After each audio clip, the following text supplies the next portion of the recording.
C'est un sujet extrêmement grave, extrêmement difficile, le mensonge, parce que on peut dire que tout ce qui est de mauvais dans l'histoire de l'humanité vient par le mensonge. Le mensonge, il est partout dans le texte biblique, il est partout dans l'histoire humaine. Je dirais, en fait, mentir, ça touche trois registres. D'abord, si je mens, pourquoi est-ce que je mens? Je mens pour me cacher, je mens parce que j'ai honte, je mens pour protéger quelque chose, je mens par faiblesse peut-être, par manque de courage, de cohérence. Bon. Et donc ça dit quelque chose de moi. Le mensonge dit quelque chose de moi. Quand je mens, je dis quelque chose de moi. Quelque chose comme un aveu de honte, un aveu de lâcheté, etc. Bon. Quand je mens à autrui. Mais ce que je veux dire, c'est que autrui peut faire de quoi que ce soit que je dis un mensonge. Autrui peut, par sa méfiance, me faire mentir. Quoi que je dise.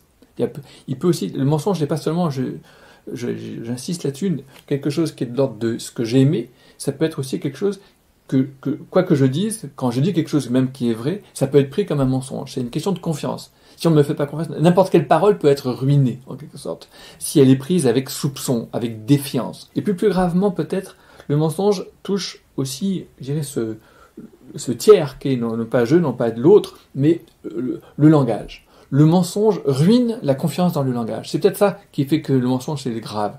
Le mensonge comme atteinte au langage tout entier, à la possibilité Paul Ricoeur parlait de sécurité langagière, de confiance dans le langage. Le mensonge ruine la confiance dans le langage. Et donc ça, c'est encore plus grave. C'est pas seulement une question personnelle ou interindividuelle, ça touche de proche en proche le langage tout entier. Donc le mensonge, c'est quelque chose de grave. Mais alors maintenant, essayons de poser le problème, je dirais, éthique.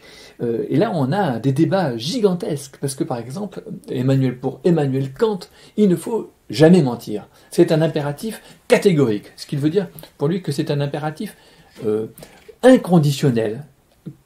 Quelle que soit la condition, il ne faut jamais mentir. Et on retrouve d'ailleurs un commentaire, alors ça a été discuté immédiatement par Benjamin Constant, intellectuel protestant de l'époque, qui a dit oui mais Kant là, il exagère un peu parce que c'est une conception vraiment d'un moralisme rigoriste complètement fou. La véracité, c'est la confiance dans le langage, donc c'est pas seulement ça, c'est le courage d'être cohérent avec soi-même, c'est ce qui fait que ma parole est crédible pour l'autrui. Et donc que l'autrui me fait confiance, me fait crédit dans tout ce que je dis. J'ai sa parole, la parole c'est important.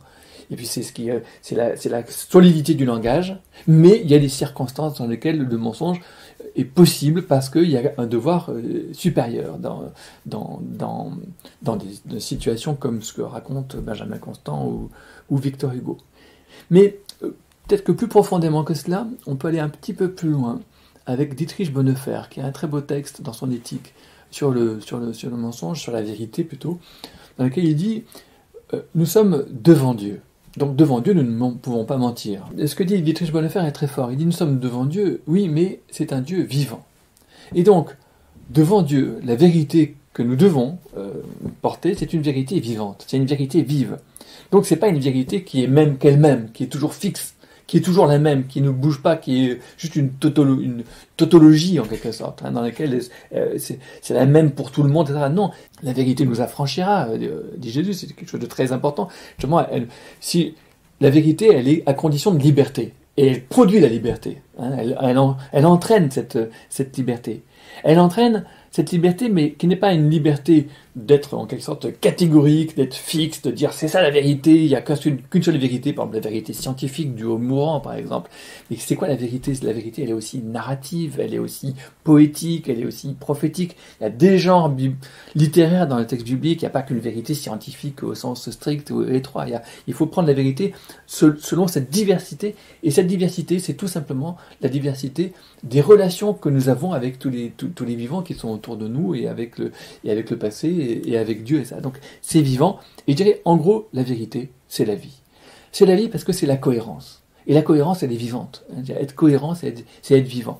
Et justement, cette cohérence, il ne faut pas s'en soucier non plus, au sens où je veux redire exactement maintenant ce que j'ai dit hier ou ce que j'ai dit il y a 4 ans. Comme disait Emerson, autant se préoccuper de son ombre sur le mur, de voir si notre ombre est toujours derrière nous. Le souci de cohérence, il y a un souci de cohérence qui est une sorte d'inquiétude folle. Il n'y a pas tout le temps besoin de ne jamais dévier de ce que j'ai dit avant. Non, ça vit. La vérité, elle est vivante, et la cohérence aussi, elle est vivante.